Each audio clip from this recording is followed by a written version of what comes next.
Welcome into the Solo Shot Sports Podcast. I'm your host, Dom Manna. Happy Solo Shot Saturday, everyone. Apologies for the delay here at the EDV Community Media Center. Had a few different member shoots this morning. But nonetheless, baseball season continues to be an amazing one. And while it was kind of known by most baseball fans, it was a trend of what was going on. Clayton Kershaw, before his start last night, made it official that he'd be retiring at the culmination of the 2025 Major League Baseball season. And man, what a run has it been. Clayton Kershaw came into the season very close to the 3,000 strikeout milestone, the last feather in the cap of a first ballot Hall of Fame career. And he got there and then some. Last night, struck out Rafael Devers for his sixth strikeout of the game in his last regular season start in front of the Dodgers faithful. Walks off to thunderous applause. His 3,045th strikeout, so he was below 3,000, and now he is basically 50 above. 77 strikeouts this year in 106 innings pitched. And I think he ended up being deserving of that special commissioner all-star appearance that he got this summer by being a real asset to the reigning champs this year. A 1.3 WAR, 10-2 record, 10 wins at age 37, 3.55 ERA in those 106 innings pitched. Like I said, 77 strikeouts and a FIP of 3.70. So his FIP was below 4. That's like a really quality mid to back end arm in your rotation, and been just unbelievable throughout his entire Major League Baseball career. His career FIP is 2.86 and his career ERA of 2.54 is the second lowest in Major League Baseball history with a pitcher with minimum 100 starts. And if you didn't know, Babe Ruth is the only player with a lower ERA in 100 or more starts. And Clayton Kershaw has a lot more innings pitched than Babe Ruth ended up having. One of the true all-time greats. Thank you, Kershaw. Emotional press conference, emotional moment walking off the field last night. And he's been exactly what the Dodgers needed. There's a lot of people thinking, are they even going to bring Kershaw back? Do they need him? They just signed Blake Snell. They have Yamamoto. Shohei Ohtani is going to pitch this year. They have Gonsolin coming back and Dustin May and Michael Grove and all these different names in-house as options. Was Clayton Kershaw even going to get enough starts this year to make 3,000 Ks?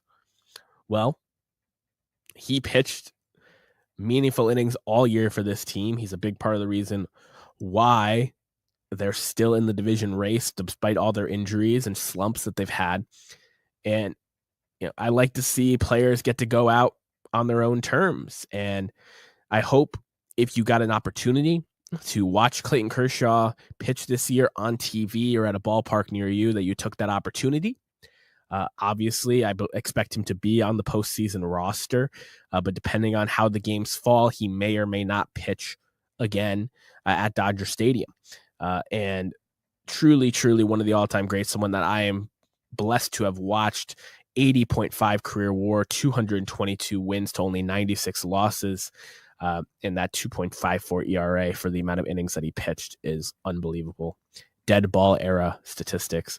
3-time Cy Young winner, MVP, Triple Crown, 11-time All-Star, Gold Glove winner, 5 ERA titles, and was the Roberto Clemente Award recipient 1 year for Major League Baseball.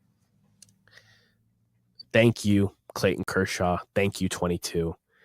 And I'm very hopeful that in your last start of your regular season career and the last starts of your postseason career, that you're able to put together the quality that you were able to throughout the last 7 months of the Major League Baseball season.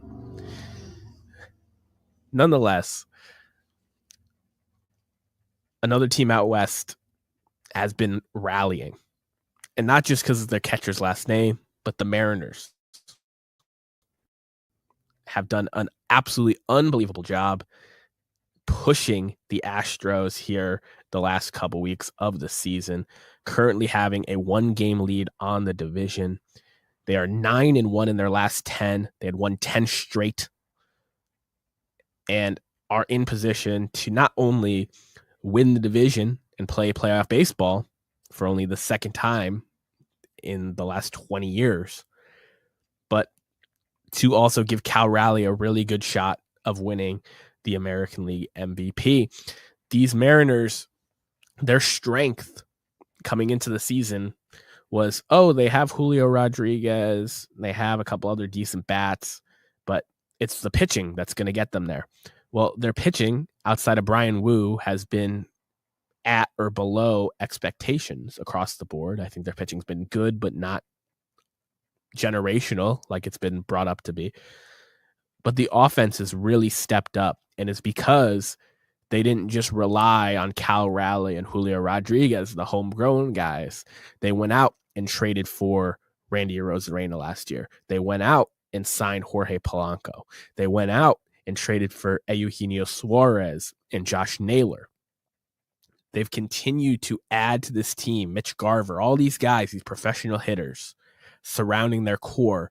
They have kept their season alive. They have kept their season at a point where they could win the AL West over the Astros, which is something that I just personally did not see as a possibility. And right now, with that 2-game winning streak, 9-1 in their last 10, they are getting hot at the right time, and that's a dangerous equation for success in baseball, getting hot at the right time, going into the postseason. You do not want to see the M's right now, because not only is Cal Raleigh's big dumper a wagon, but the Mariners themselves have become a wagon in the American League. And speaking of Cal Raleigh, the home run race continues.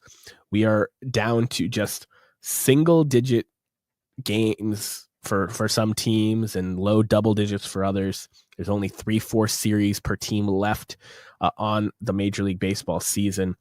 And it's just really crazy how fast time flies, especially when you're having fun like we do here on the podcast. But Cal Raleigh is 1 home run away from having the Mariners' single-season home run record to himself. He is tied with Ken Griffey Jr. right now. He had passed Salvador Perez with 48 home runs.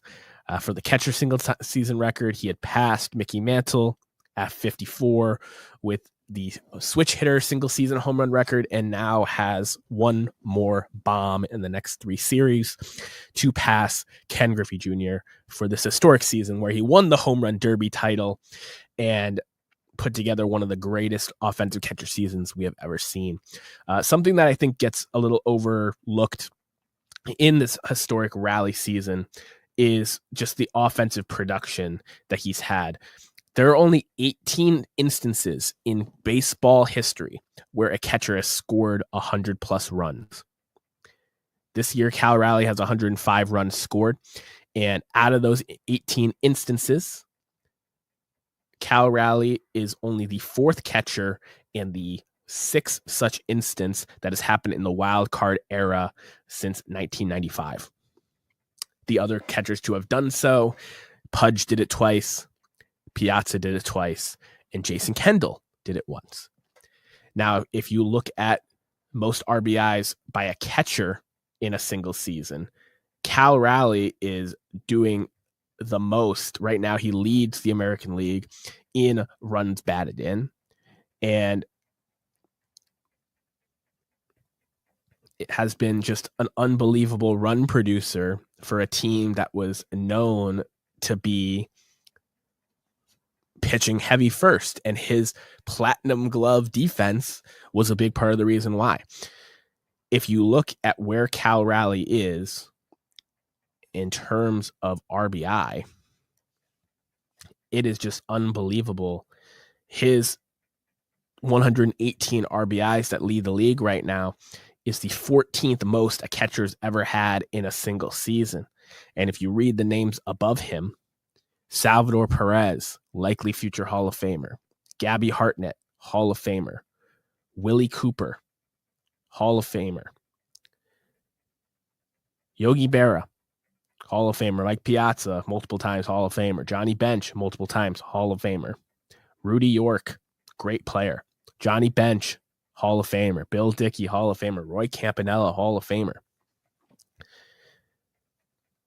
Just unbelievable company that he is in, and he has time here in these last couple weeks to crack the top 10.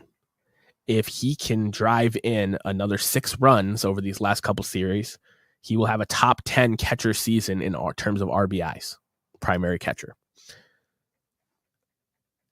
The home runs, chicks dig the long ball. The baseball writers do too. If he wins the MVP, it will mainly be based on that.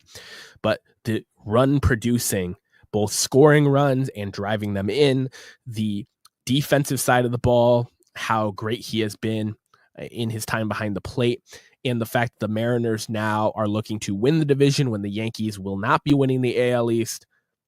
Cal Raleigh and his home run chase truly is the story of the season, and I hope that he wins the MVP for that reason. Kyle Schwarber, 53 home runs. Shohei Ohtani, 52 home runs. So we have 3 guys over 50. Like I said, we're looking for 4. We're looking for the 4th. Aaron Judge is 2 away at 48.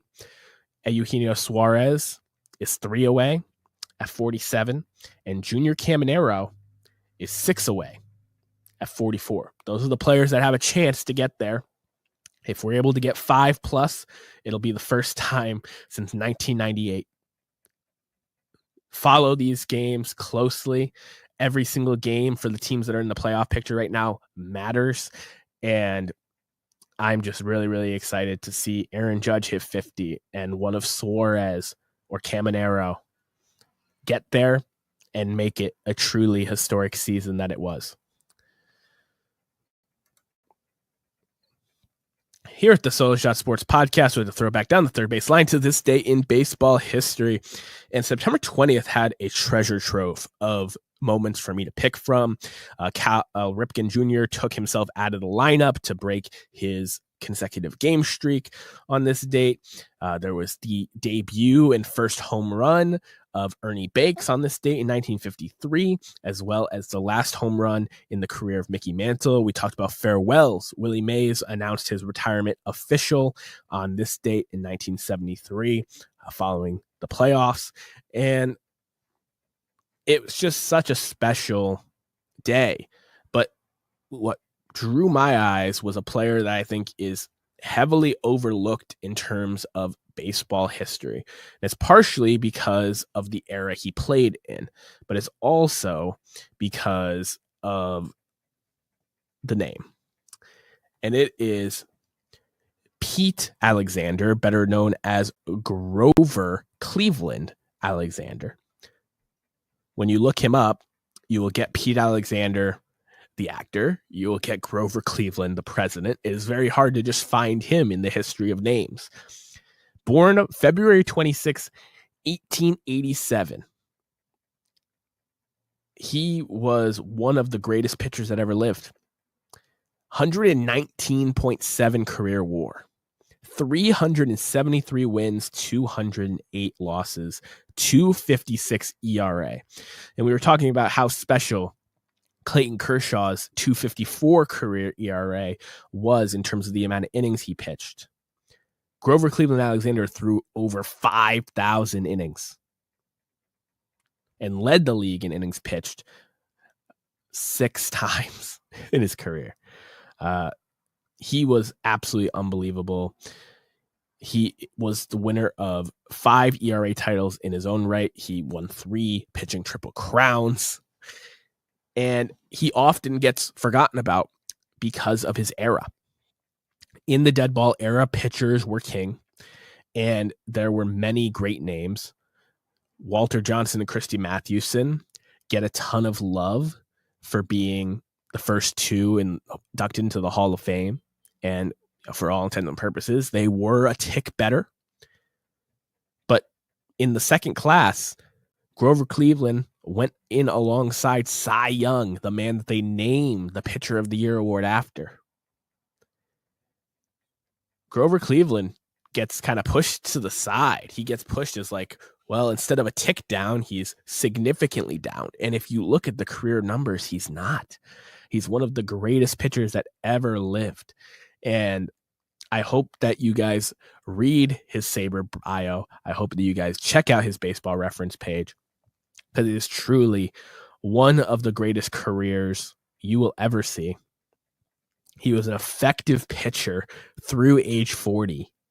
Clayton Kershaw retiring at 37. And I thought it was just an amazing thing to highlight when we're talking about pitchers and farewells today, talking about him entering the 300 win club on this date in baseball history. So really, really special moment for a very, very overlooked player. His autograph's at the bottom of the scorecard. And Pete Alexander went on to win 73 more games after joining the 300 win club, which is just absurd when there's certain pitchers that are playing today from in their 20s on are going to win 73 plus games. He was able to do that from age 34 on. So really, really special player. As we approach the playoffs, you just got to hold on to what we got. It doesn't make a difference if you're ready or not. This is going to be real tight in the American League. If you look at the wild card standings, not just the fact that Seattle and Houston for the division is separated by one game, but if you look at the wild card, the Yankees have a 2-game lead on Boston, who is tied with Houston right now, but has the tiebreaker for the second wild card. Cleveland is 1.5 games out. So those 4 teams, one of them's going to miss it, and they're all going to have very, very similar records. Very, very interesting to see how that happens and where the seeding falls, because it's hard to look ahead to matchups when you don't know what the seeding's going to be. In terms of the National League picture, the Brewers have already clinched playoffs. The Cubs have already clinched playoffs. The Dodgers have already clinched playoffs. The Phillies have clinched the National League East. The Padres are doing their darndest to stick around. And the Mets right now are holding off the Reds, Diamondbacks, and Giants, who are all within striking distance, 2 to 4 games separating those 4 teams. We will see what happens here. The Mets could end up missing, and a Cincinnati and Arizona or San Francisco could end up sneaking in. And again, the seeding will really matter. But the seeding in terms of the NL is somewhat set. It's really, can the Phillies hold off the Dodgers for the bye? Because they have 92 wins right now, and the Dodgers have 87. Mathematically, it'll get to a point where they don't have to play for the bye, but the bye will be very important, where you don't have to play that 3-game wildcard series, where essentially it's a 1-game series, because the team that wins the first game almost always wins that series in the new playoff format. So I think getting the bye is really important, and having that basis of it'll be a 5-game set instead of a 3-game set, really, really important. And we will follow it here every week until the culmination of the regular season. And then at the end of each playoff round, we will do a breakdown of what happened and give you my picks for the next round of playoff baseball. I really appreciate each and every one of you for spending part of your Saturday with me. Tune in to some regular season baseball this weekend. We have some of the last games potentially of Andrew McCutchen of the Pittsburgh Pirates as well, though it hasn't been officially announced. And there will also be the 3,000th solo shot of the season hit this weekend. Very, very excited for all of that. And very, very excited to break down what happens here in the last couple weeks of the Major League Baseball season. I appreciate all of you for spending it with me. Make sure you leave a like on the video, subscribe on YouTube if you haven't already, leave a review on Apple Podcasts, Spotify, all those things. It really helps the show. And I hope you guys have a great Saturday and rest of your week.